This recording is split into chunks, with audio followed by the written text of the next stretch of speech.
good an opportunity as any of us would get.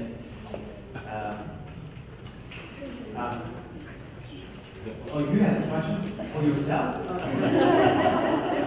I actually can do that. I can ask the question of myself. No, it's actually a comment.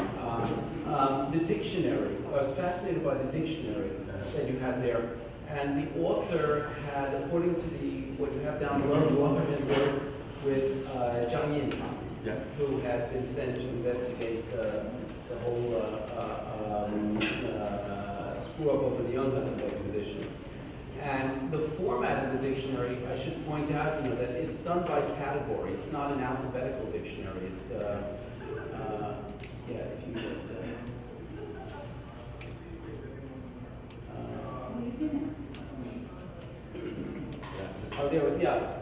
You look at all the categories there, and that is really a very traditional form of the lexicon in China.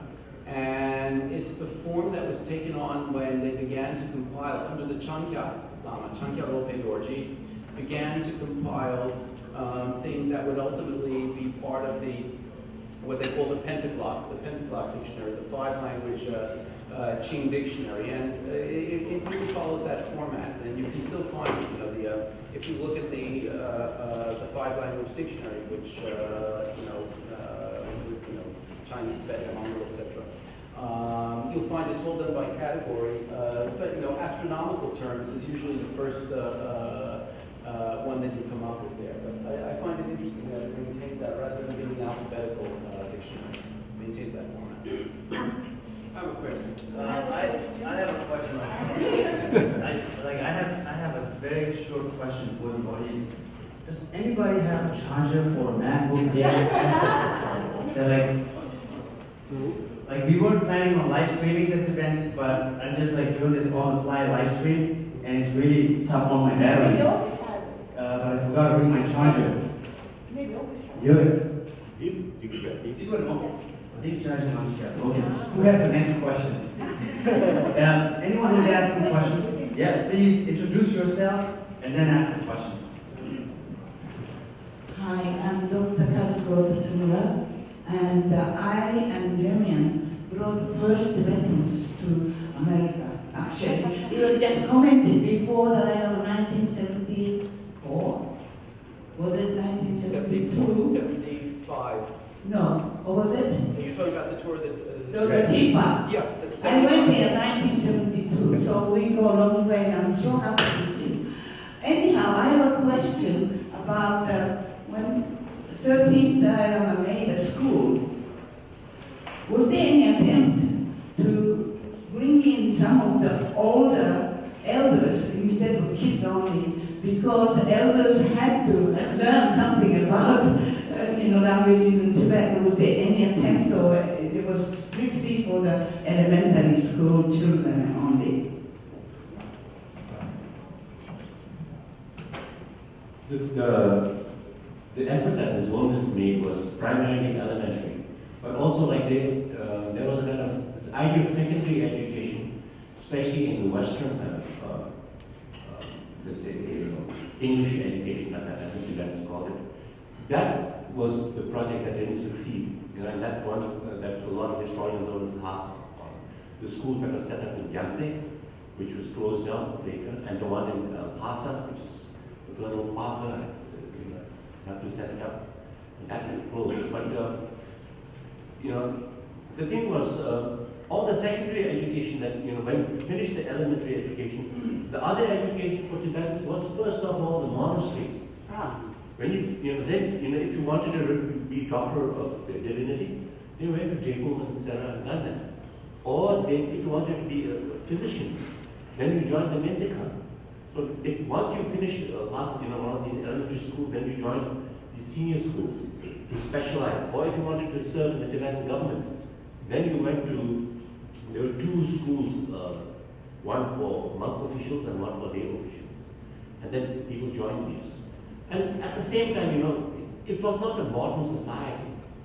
The idea that adults had to keep on getting educated was rather ridiculous.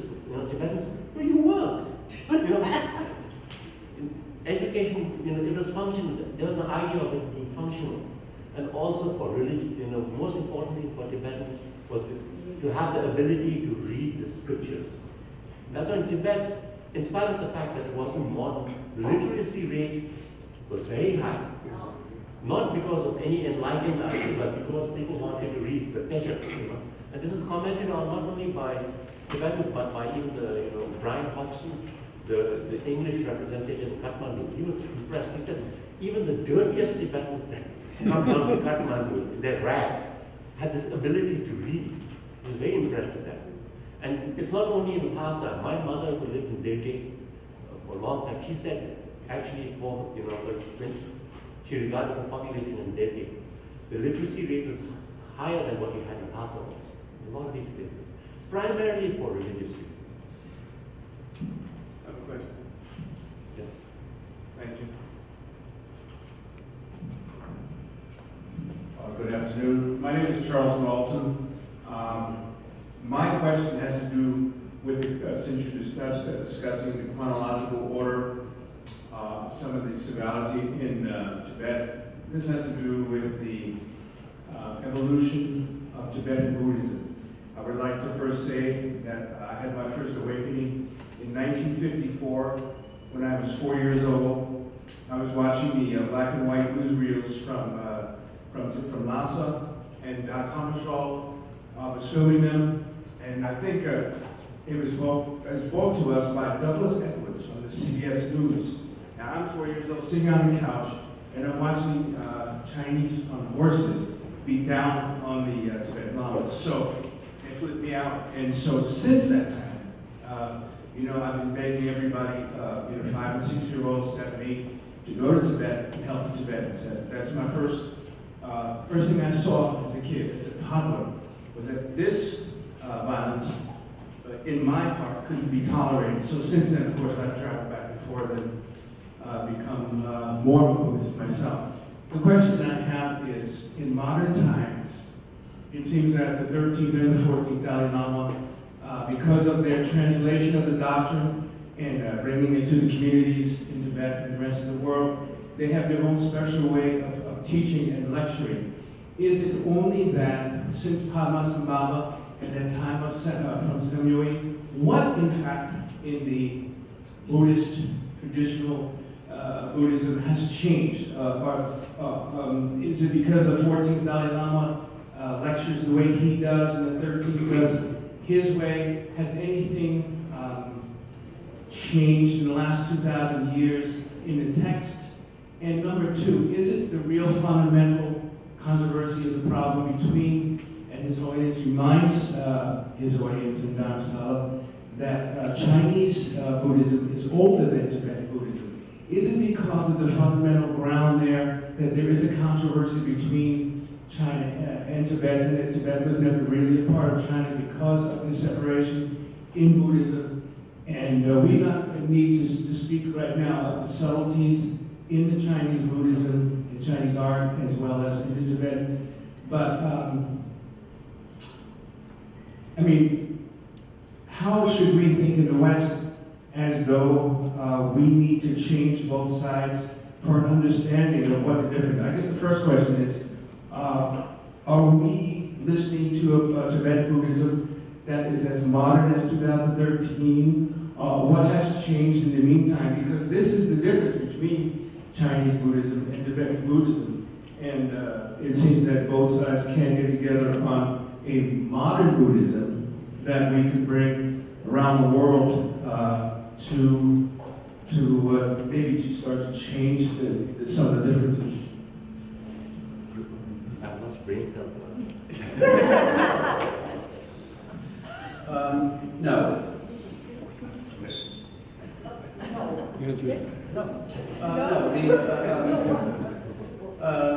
The issue of Tibet being a part of China or not being a part of China is not connected to a difference between Tibetan Buddhism and Chinese Buddhism.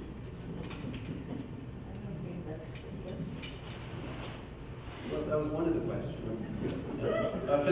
For the rest, it's out of my competence, out of my area of competence. However, Guruji here, I'm sure has a No, not really on the Dharma. I do have opinions, but I know when not to express them. But the differences that you have in Chinese Buddhism, it's not that Tibetans don't have any reverence for Chinese Buddhism, or that the Chinese don't have any reverence for Tibetans. There really has been no real conflict on this, except in the time of the emperor and Tibetan emperor when they had a debate about that, and between the Chinese representative of the Quick School and Hasham Mahayana and the Indian scholar, and then the Tibetans chose the Indian sort of Buddhism over Chinese Buddhism. But then even then, it's never been won the debate. and there's never been any antagonism. On the terms of just purely theological terms, there's never been any conflict at all between Tibetan and Chinese Buddhism, and I don't think there will be. In this, at least, in spite of all our faults that we Tibetans have, and that is our faults of Egypt, but on these things, there really no Tibetan in his right mind. Just because that teaching is different, they disagree with it at all. I have a big voice. I can probably be heard. Yeah. Mark Airy, I'm a newcomer to all things Tibet. I have a question for the professor. When, in 1913, when this Declaration of Independence, so to speak, was proclaimed, what was the reaction of Western imperial powers to it? How did they respond? I mean, I can't help but think of the analogies to, July 4th, and we proclaimed independence as Americans from a imperial power, the British Empire. What was the response of Western imperial power? There wasn't much of a response, first of all. The Qing dynasty was imploding. This was just one of the many effects of the implosion of the Qing dynasty. Then, of course, the 13th Dalai Lama's declaration itself was circulated within Tibet. It was not dispatched to world capitals. The other issue, though, of course, is the Tibeto-Mongol Treaty. And I have a paper, which I'll read on behalf of Dashi Tsering later on, which deals with that and deals with the international reception of that. Mm-hmm. The treaty itself is particularly important because it is a treaty signed by Tibet with another country. And it was, however, that also, for reasons of diplomacy at the time, it was not given widespread publicity afterwards. Mm. Although it was a real treaty. It was a real treaty, and there are people who claimed, who have claimed that the treaty didn't exist. It was alleged, and you find a lot of pseudo scholarship on that. From people who, if they had the treaty in front of them, wouldn't be able to read a word of it in either language. But that of course is a valid treaty. But it's also controversial in the sense that there's a question as to why it was not acknowledged. By who? As it ought to have been. Well, it wasn't even given publicity by subsequent Tibetans. And there was a fear of antagonizing Britain because the British feared that if the Mongols were involved, then the Russians were involved, and this had to do with internal politics. But it was a valid treaty, and the people who signed it were fully empowered, as they say within the treaty. And I said so myself. One can hardly imagine that the people involved would perpetrate a fraud and then embed that fraud right in the wording of the treaty itself. It's quite clear that the 13th Dalai Lama supported this, and it was signed, sealed, and just a little bit from Tashi Tsering's paper. Copies were kept in the archives in Mongolia and also in the Lhasa archives. In 1953, with the takeover of the Tibetan Foreign Ministry by China, the archives were moved to Beijing, and it is assumed that the copy of the treaty that the Tibetans had is somewhere in Beijing. But the copies in Mongolia were released. It was less than, I think it was 2006-07. and they began to circulate, and that's when we really began working on it. And so if I can put in another shameless plug, you know, read Lunta. Would it be accurate to say that there was no recorded opposition to this treaty at that time? You could say that, but you know, there actually was, you know, a little more than just a declaration that the 13th Dalai Lama, you know, the proclamation that he made in Tibet. Next year, you know, during the similar convention where the Tibetans had signed this treaty with Britain, and China was there initially, the initial treaty, the Tibetan then made a diplomatic proclamation. The Shattawichin, you know, the prime minister that I had before, he came out with this position paper where he clearly stated that Tibet always had been an independent nation. And not only was it an independent nation, then he actually demarcated. He talked about the 3 traditional provinces of Tibet. He talked about the frontiers, you know, the exact traditional places where, you know, China and Tibet during imperial times. And he not only just stated this, he came with documents, many loads of documents from Lhasa, which proved it, that Tibet ruled these areas. The court records, revenue records, they gave so many documents that actually the Chinese were very annoyed because they didn't have a single sheet, you know, to prop up their case. So that diplomatic, let's say, the proclamation was made by the Prime Minister. And even earlier, 1909, the Tibetan Parliament, in their own way, they made a declaration of independence by, you know, when the 13th Dalai Lama returned from Beijing to Lhasa, he just got to stay 1 week or a few weeks, and then he had to flee again when the Chinese came. During that time, the Tibetan Parliament presented the 13th Dalai Lama with a new seal. They asked him not to use the Mongol seal or the Qing seal that he had used. This seal, they said, was on behalf of the Tibetan people. This was given by the Tibetan people to the Dalai Lama. This is their declaration of independence. A number of these little things were done. The Tibetan government also, in order to stress 1909 that they were independent, this was before the Dalai Lama even left Tibet, they formed the Foreign Office. The first Foreign Office was started in 1909. They even issued new coins, you know, called the Kyasan Tanda, you know, the coins of Kyasan, of a happy period. And it's on record in the 14th Dalai Lama's tutor, who was a young monk at that time in Jaipur. In his biography, he says that all monks got two templars each, as you know, presidents at that time. And that was also a declaration. But one of the most interesting statements from the West came in 1918 on the question of Tibetan Declaration of Independence. Izvesta, you know, the communist newspaper, they came out and said that the declaration that the Tibetans had made of their independence, you know, for them, they interpreted this as an anti-imperialist document. That even these people, the Tibetans, who were sort of, in some ways, being subjugated by the British, were coming out with this declaration, you know, against Western imperialism. So Izvesta actually, you know, did come out with a kind of recognition. So besides that, I really can't think of any other.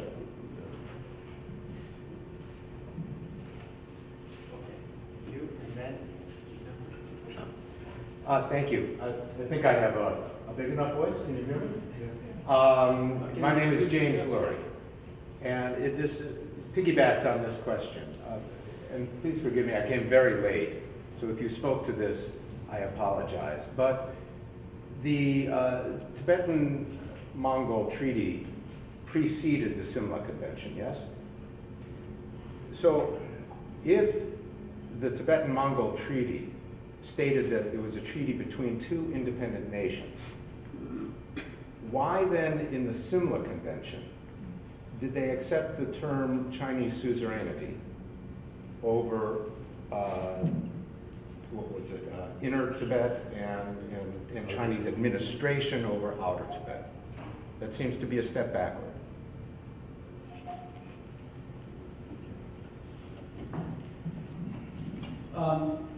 Why did they accept it? The interesting thing, again, is that the Tibeto-Mongol Treaty, which was valid and which was signed, you know, was given, you know, very little publicity. And this had to do with the politics, the modulation of Tibetan politics vis-a-vis Britain. which was, you know, I don't want to use the term love-hate, but it was, the Tibetans were constantly frustrated by Britain. And in fact, the terms, you know, there's a lot of speculation that indeed the reason the Tibetans were so interested in ultimately signing the treaty with Mongolia is that they realized that Britain was not going to be of much help to them. They also saw that in the question of the relationship of, you know, suzerainty and all of that. They saw themselves at least as having no Chinese interference whatsoever, according to the terms of the treaty, in the way that things were to be constituted. And they saw that also as paralleling the situation of Mongolia, which in many ways was similar. You know, China still claimed Mongolia. And, you know, the Republic of China, after it moved to Taiwan, still claimed Mongolia, which is why you have, you know, a Mongolian Tibetan Affairs Commission that functioned first under in the Republic of China on the mainland, and then, you know, eventually on Taiwan as well. I should say, you know, there's a question about language and terminology, and a lot of these things were just being, how should I say, solidified, set at this time. There's a question, you know, about the use of the term Rangzen and the use of the term Rangwang. Rangwang means freedom, Rangzen means independence. That's how we see it now. And, you know, there's some overlap, and then there's some a clear division between them. In the Dalai Lama's declaration, the Declaration of Independence, he does not use the term independence. He says Tibet is a free country. Now, of course, you know, in context, it's obvious he means Tibet as a country, you know, is free of any other country's domination. This is exactly what it means. He's not saying that we're adopting Jeffersonian democracy or internal. You know, this, you know, it has nothing to do with that. The internal system, you know, is not being changed here. What he is saying is that we are free of any other country, and that's what it means there. The term Rangzen, though, appears very clear. You know, this is unambiguous. And again, people were feeling their ways through these things. The term Rangzen appears in the first line of the Tibeto-Mongol Treaty. You know, and says we are independent. You know, we have established ourselves as independent states. You know, having emerged from under Manchu domination, we constitute ourselves as independent states. The use of language, a lot of people here will understand this. The use of language, you know, is very important. In 1951, with the signing of the 17-point agreement, factions in the Tibetan government in Lhasa basically spread the word that Tibet would still be independent under the terms of that. And you can find this in the petition that was set out by the People's Assembly, that organization, which was eventually reprinted in Tibetan. Petition, it reached Kalimpong and was reprinted in Tibetan in Tarchin Babu's newspaper, and there, you know, the petitioners are thanking the Tibetan government for, under the terms of the 70-point agreement, preserving Tibet's independence, which of course was not the case at all. So when you talk about these terms in 1914, it also raises the question of how all of this was understood at the time. Jamyang has mentioned the documents that were prepared for the Tibetan side in negotiating at Simla. There are volumes of these things which were in the private office in Dharamsala, and which were not, you know, put out there. You know, there was an account of the Simla conference, which only now I think is being prepared for publication, but outside of the, you know, the official Tibetan government milieu. The discovery of the Tibeto-Mongol Treaty was not publicized by the Tibetan government in exile at the time either. You know, there's a lot of politics which still continues, which, you know, would like, you know, within Dharamsala, which would like to you know, play all of this down.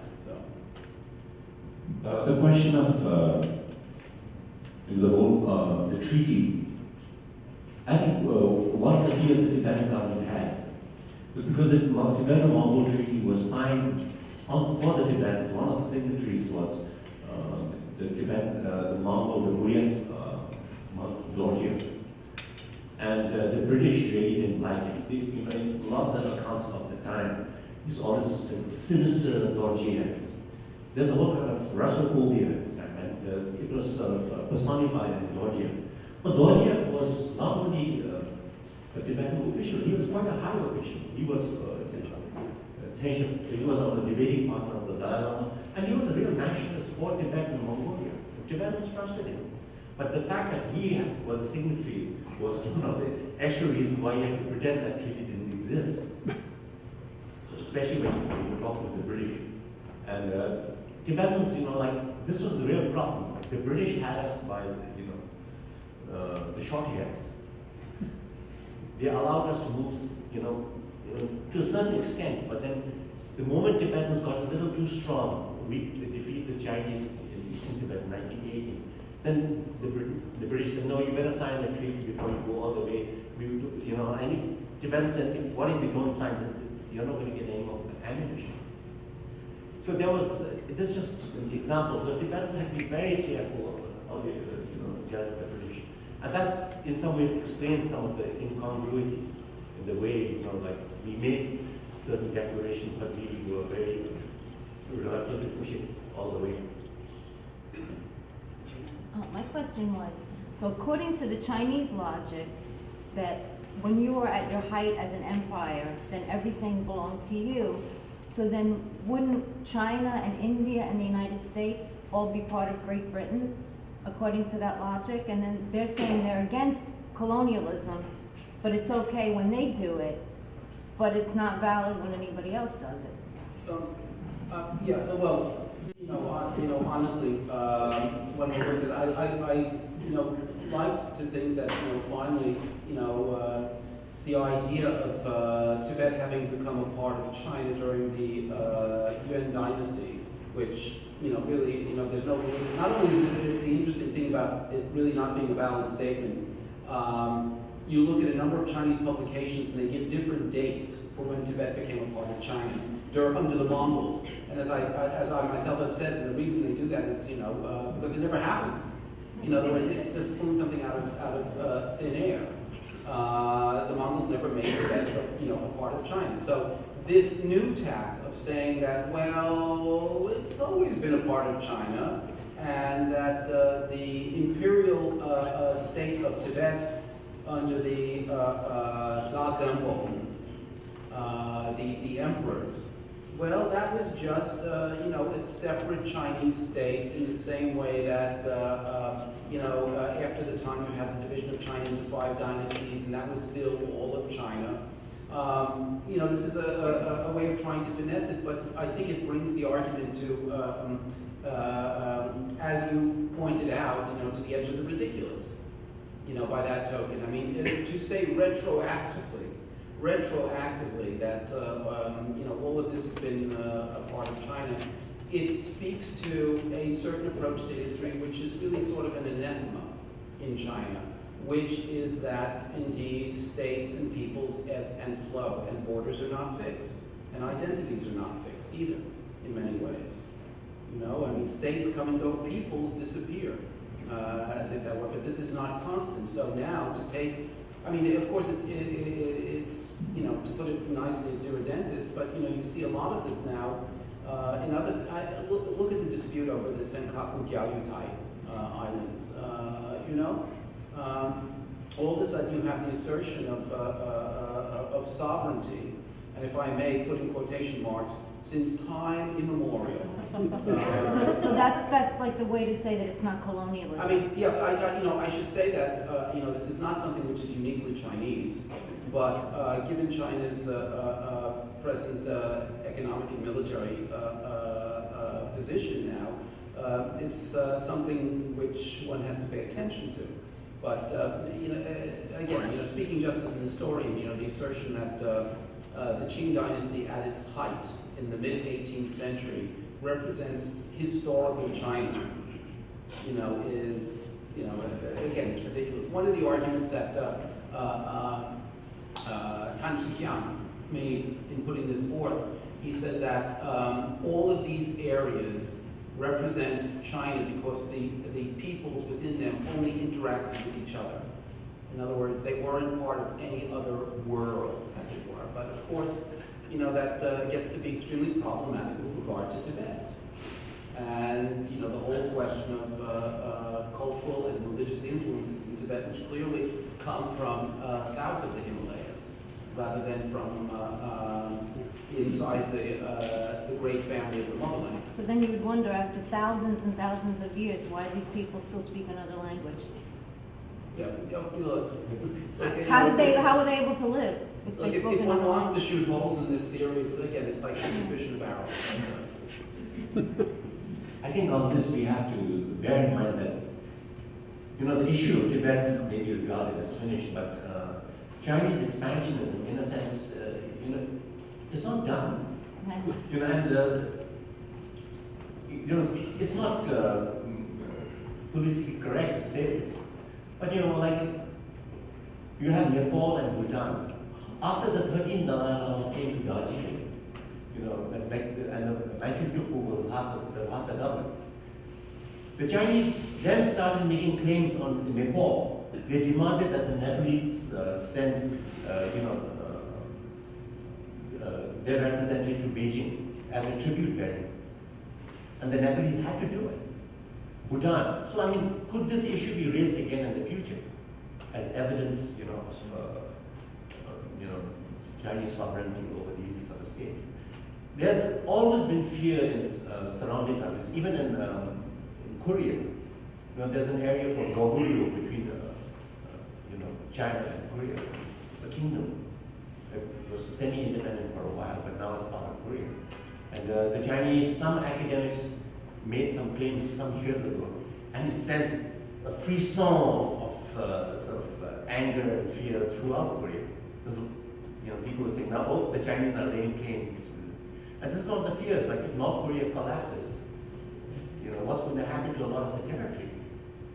So, I mean, I think it's important to bear in mind that, you know, this is not just history. This is ongoing, you know, and so it's something that in the West also people have to, you know, like understand that China is a real power, and that it's not going to be, you know, behave just, you know, in the way that certain people with, you know, sort of ideological inclinations want China to behave, you know. So it will be interesting. I want you to have a question.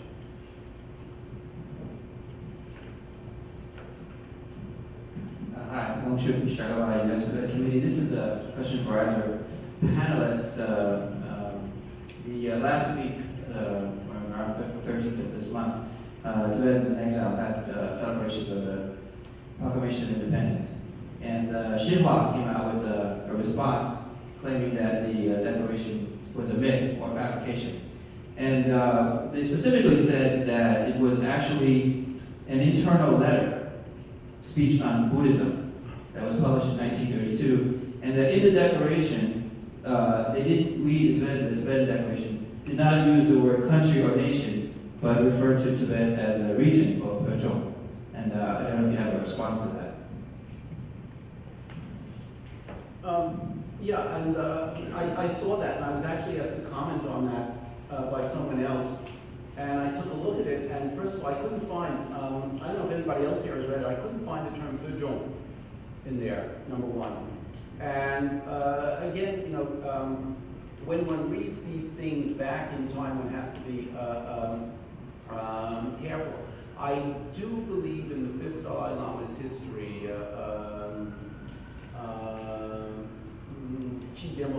his history of Tibet. He uses the term Pelu, which you find in that, and of course that's post-Mongol. Gyakam does appear, you know, country does appear in, yeah. But and I looked through it because I saw that, and I began looking through it, and I, you know, it's not that I do the greatest scanning, but you know, I then read carefully, as carefully as I could. I could not find the term Pechong. And there are a lot of other things which are internally contradictory in the Xinhua statement, but you know, it seems to be something that was rushed out. So, which means that you guys are making some people nervous, so my congratulations. But you know, whenever there's a lawyer in the room, everybody gets nervous.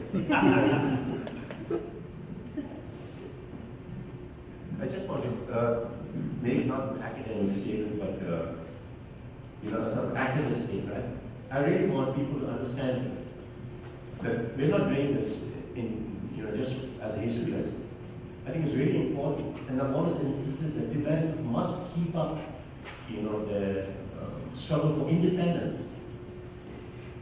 But that's all we have to go on. That is the historical reality that is there in the past. So, and they shouldn't change it just because it's not fashionable. We always did that for a while. It's like 1 year, now it's environment and ecology. So let's not talk of independence so much. Let's send our people to Brazil or wherever at that time. There was always something or other happening like this.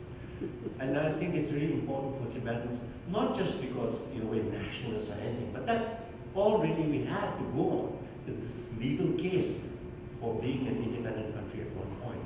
And that's why I really want all even friends of Tibet, people who care about Tibet, to support this issue of Tibetan independence. Because this is just the beginning. This year we just started on this question, with this proclamation and a small symposium.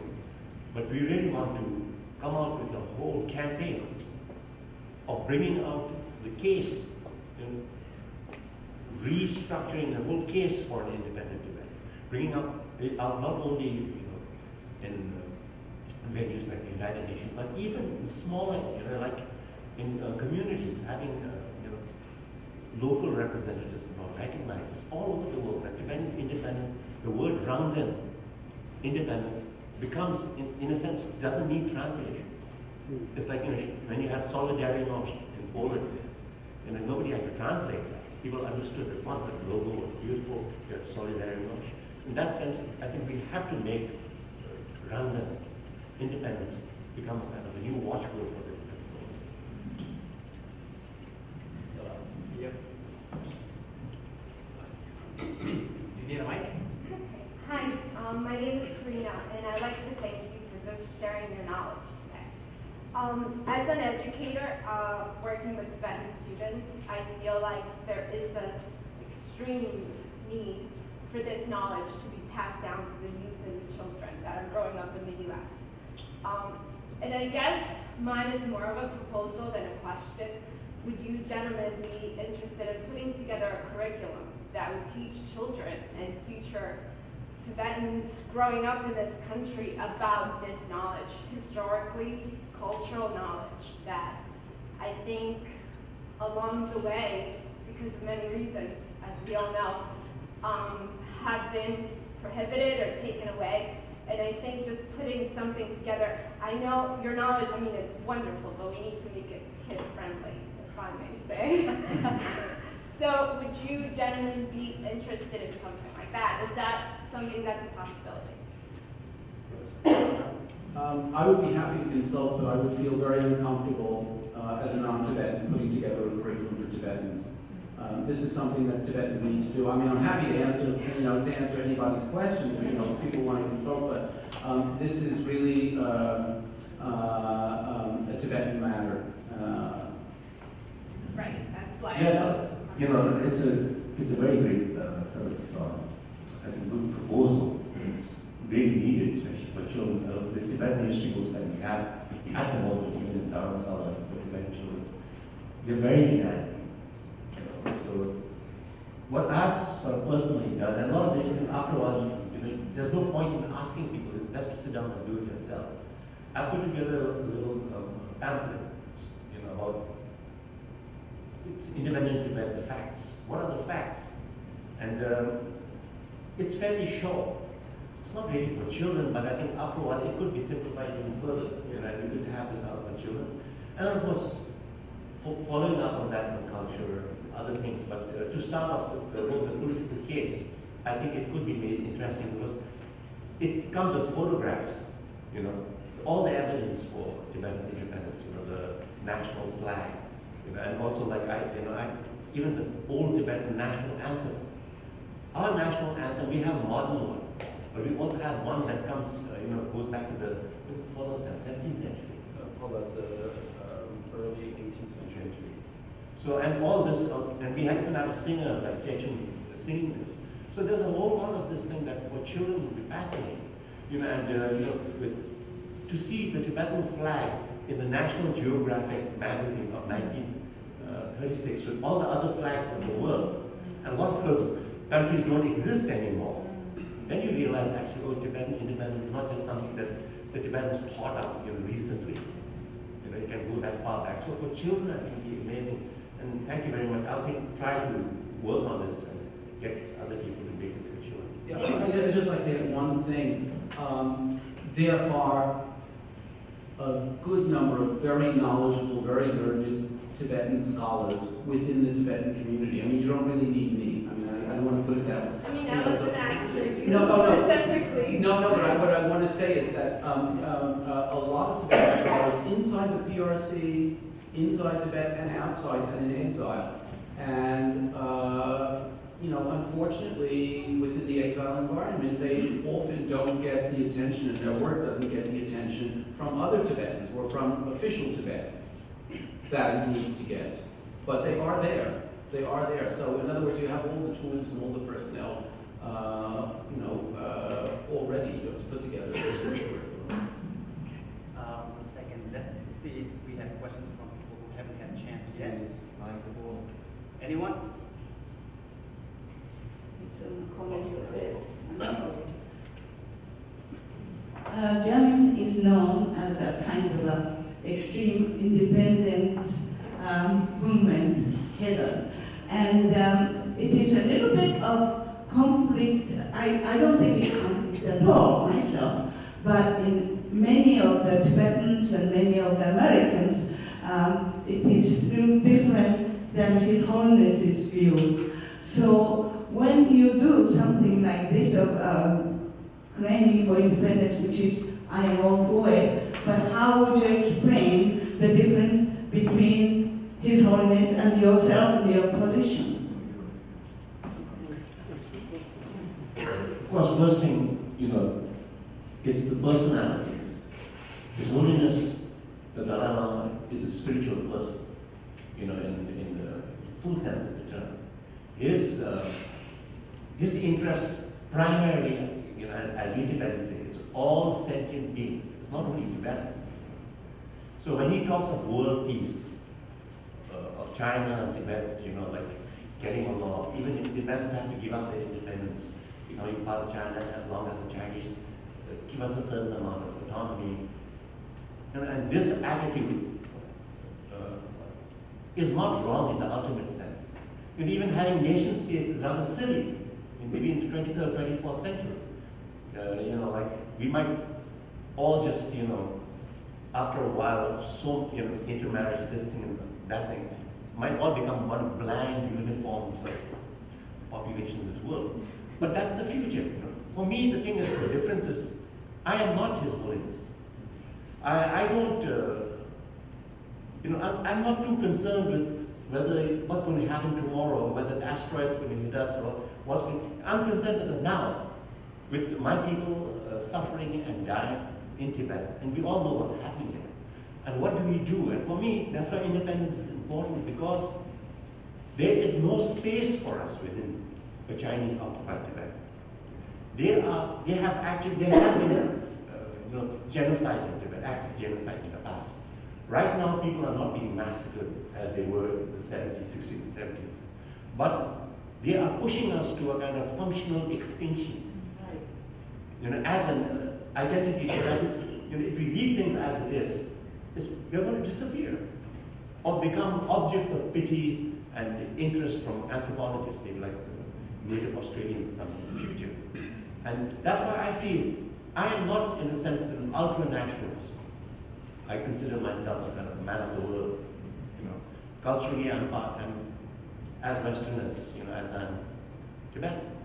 But the Tibetans have no, unless they go for this, they cannot be a part of China. This is not like in a democracy like in India. Ladakh can be part of the Republic of India. The Ladakhis, nobody touches their monastery. All the laws are reincarnated. The government of India doesn't bother. The people are left alone. But the thing is, if Tibetans were given in that much space, like the district of Ladakh is given, in India, Tibetans wouldn't be arguing for independence. So we are realists. Countries happen, countries go. But right now, the whole case for independence is made. And even, in spite of the fact that His Holiness in some ways is against it. And it hurts,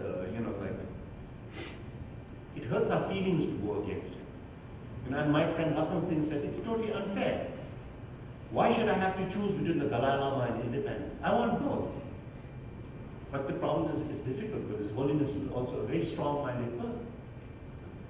He may be compassionate, but he's strong-minded. He doesn't like political opposition. But yet we have to oppose him in order to do something for the Tibetan case, and ultimately, even for the institution of the Dalai Lama. If I can say something, and building upon my opening remarks, I think the issue has been corrupted. It has been corrupted by the fact that, the fact that it's the Dalai Lama. The basic policy of the Dalai Lama is that Tibet should be a part of China. Now, when he negotiated the terms or not, but he wants Tibet to be a part of China. But nobody discusses it in that way. They use terms like the middle way approach, and I've often said to people, why don't you discuss the issue for what it is and leave out the Dalai Lama's name when you're talking about it? So you have a discussion, should Tibet be a part of China or should not be a part of China, based upon the merits of being a part of China. Sometimes I say things in a very strong way, and people say, well, why don't you tone it down? And I say, because if you tone it down, Tibetans have this wonderful capacity for saying, oh, well, what he really means is blah, blah, blah. So I find that I have to say it so bluntly. So when the Dalai Lama used to say that, we should be a part of China because we'll get many benefits for China, in 2008, during the mass demonstrations all across the plateau, and the repression and the killing that went on, I said those benefits were on full display last week in the streets of Lhasa. But one should be able to talk about it without bringing in the Dalai Lama's name. One of the problems is that he has not educated Tibetans on their democratic equality with him. In other words, that in the political realm, they can be right and he can be wrong. And this has not happened. And the fact is that he's a human being. And as I've often said, he's a very decent human being. But he's a fallible human being too. And the problem of basically saying, well, I disagree with the Dalai Lama is very, very difficult. And people have framed the argument in that way. As I said, in 1988, when the Strasbourg proposal came out, you saw Tibetans going literally, 180 degrees in their change, not on the basis of idealism, not on the basis of the rationale or the reasoning behind things, but they did not want to be on the wrong side within that society, especially people who depended upon the government in exile for employment and all sorts of other things. It had a tremendously corrupting influence, and it also helped to further the sort of corrupt internal politics within, Tibetan exile society. Ideals were thrown out, and it was based on, positioning oneself. Now, that's also really why I have so much admiration, as I started to say at the very beginning, for those who have been consistent and who have been true to the ideals which motivated them, which motivated Tibet in the 1950s and 56, 58, and 59, in all of the three regions, and which continued to do so. And those who withstood all that came of those wilderness years, which I hope are ending, because again, this so-called, the policy of Tibet being a part of China has been shown to be hollow. And the other part, which if I just one more thing, when people talk about this as being an extreme position, this is a manipulation of words. It's what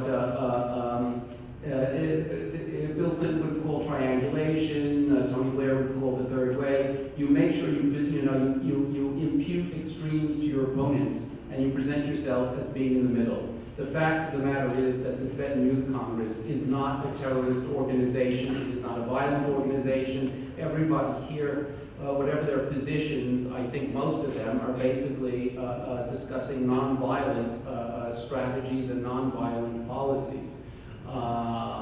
But this is largely come from Dharam Sala, if I may say so. The characterization Rangzen advocates as somehow being wild extremists. I think also one of the problems with this debate, not even a debate, you call it, you had it for the past many years, it's been not only corrupting to the cause, to the issue, but it's been corrupting internally. First thing for the democratic process that the Dalai Lama initiated early on. Now the whole thing is, in order to win your point, nobody cares about freedom of expression. If there's someone speaking for independence, you really have to make sure that he doesn't come up.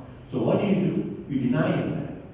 You know, newspapers are censored down the Tibetan movement. We are learning a lot from the Chinese. You know, like Radio Free Asia is an American government, sponsored, let's say, agency that has a Tibetan program. But because people, came on this program and spoke of Tibetan independence, of course there were also middle people who came and spoke on it. But the fact that independence activists spoke on it sort of triggered a whole response that they finally kicked out the Tibetan director because he had allowed this. So it's, even within our society is corrupting, with friendship, like even within families. You never speak to some people. It's really divided. Community really bad. And this had never happened. I joined the Tibetan community in around 1969. And it was so nice meeting Tibetans in those days. Everyone smiled, even if you didn't know the guy, Tibetans were always friendly, they had jokes and this and that. Now it's not like that. It is hugely negative. Because we are, in some ways, we wear a mask. We have this Asian thing. And a lot of Westerners feel Tibetans are not that attractive. They're not like Sunnis and Shias. But there is an element of this. So we are out of time now. We only have 2 minutes. So what I'm going to do is I saw a few hands go up. And maybe we'll do a quick round, collect all the questions, and then we'll have a last chance at addressing all those questions. You can take your pick. Glenn, you had your hand up at some point. Yeah, I just wanted to mention a 1913 similar agreement that was organized or fronted from the British side by Charles Bell. When it came to Tibet in 1920-21, it was to invite the Tibetans to join the League of Nations. And because Bell had sold the Tibetans a pig in a poke in 1913, he was very disliked. So the 13th Dalai Lama said, I can't sell them the League of Nations, I'll have a revolution. I could probably sell them joining the British Commonwealth. Because Bhutan had joined the British Commonwealth in 1910 and done well. And so that seemed to be where the Dalai Lama sort of played a poker hand and hoped it would go that way. But of course it didn't. I wonder if Elliot or Jamyang could say something on that issue, because I think it really changed Tibetan history completely, those 2 events, Simla and the Bell encounter. Thank you. Pasala, and there was somebody else over here. So we got a hand up. Pasala. My question is to Jamyang Norbu. In our rational mind, all the Tibetans have, some Tibetans want to pursue for autonomy, some Tibetans want to pursue for independence. But in our heart, every Tibetan wants to have their own independent country and be free from Chinese hegemony. But in order to go about strategically to realize this ultimate goal of Rangzen, how can we proceed with and realize that goal? Any last questions? Just want to see. Pasala. This is for any of you.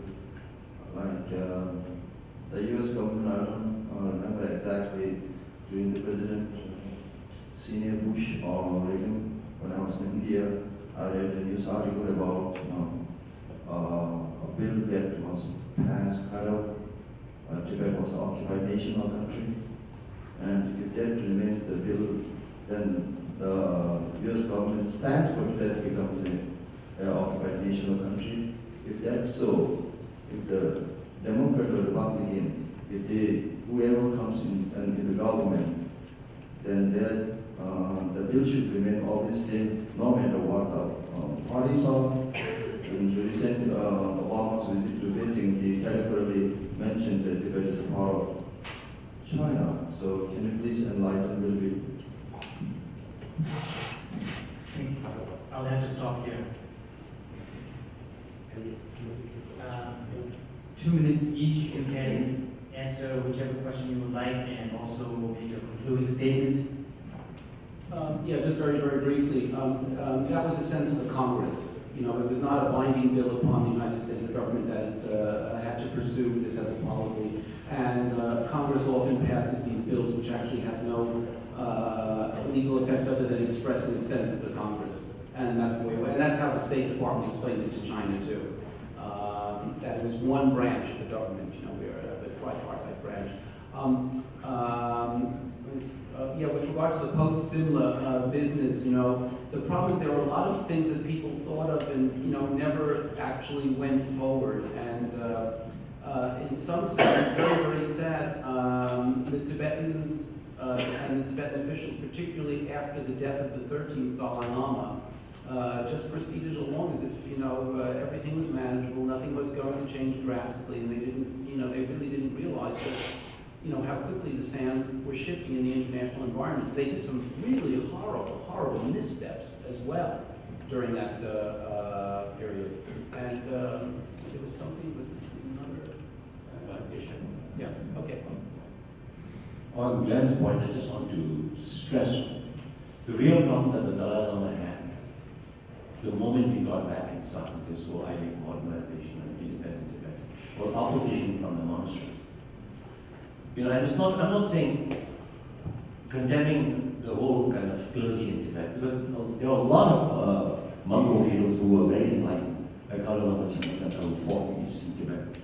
Many of them were modern and enlightened. But as an institution, the clergy in Tibet were completely reactionary. Question, you cannot let power slip away from the priests. You know? And the problem was the aristocracy was not very strong all the time. And the only modern group we had were the aristocrats. At the time of the 13th, it was this way. So what always had this conflict. And gradually, like by the time the 13th Dalai Lama died, and then the regency came, both of them lamas, they managed to weed out all the capable Tibetan officials managed to leave. A lot of them, you know, even before the communists came, some had gone to California to exile. And then once again, you know, it was dominating the whole, and the question for the clergy is, connection with China has always been important because they get so much, let's say, donations and sponsors, like emperors. You know, aristocrats don't get very much from the Chinese emperors, but monasteries gain, you know, huge endowments from Beijing. So there's always been this idea that, you know, because maybe you could capture all the Chinese Buddhists. And then even this present Dalai Lama, they're having people writing.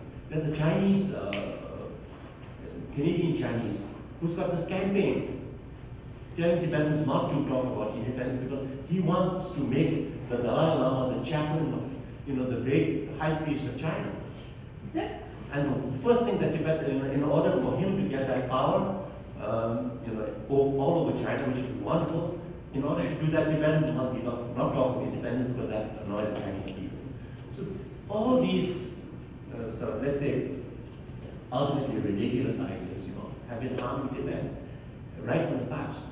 On the question of, you know, what we do for Tibetan independence, and I disagree with the first part of your statement about the fact that people have independence in their heart. Of course, everyone wants the best for Tibet, you know. But at the same time, we have to operate by what we believe in. If you believe Tibet should be independent, you believe that in your heart, then you have to come out and say it. You know, a lot of Tibetans don't because of fear, or they don't want to annoy His Holiness. But you know, you cannot, if you cannot even in a free country talk of Tibetan independence, what are you going to do under the Chinese? Are you going to do everything that they tell you to do? And that's why I think Tibetans inside Tibet have been heroic, And that's the difference between real heroism, is under that much pressure, that much tyranny, people come up and say, burn themselves and they say, I want Tibetan independence. That young nun, she even wrote, she tattooed it on her hand, and she burned herself. And I think that's what Tibetans, we have to be capable of doing that much. Just, in the end, as you say, of course it's different. China is huge. It's very powerful. It's not just going to happen because we ask for it. Tibetans have to make sacrifices. This is a struggle. This is a revolution. In some ways, of course, it's difficult. In some ways, for Tibetans, it's a privilege to be part of this. It's a privilege to be part of something that's going to tear down that whole regime. And I feel it's possible. Step one, as I said, we have to get the case for Tibetan independence out there in the world, re-argue, re-visualize, and present it to the world body. Thank you. Please join me in thanking Jamyang and Elliot.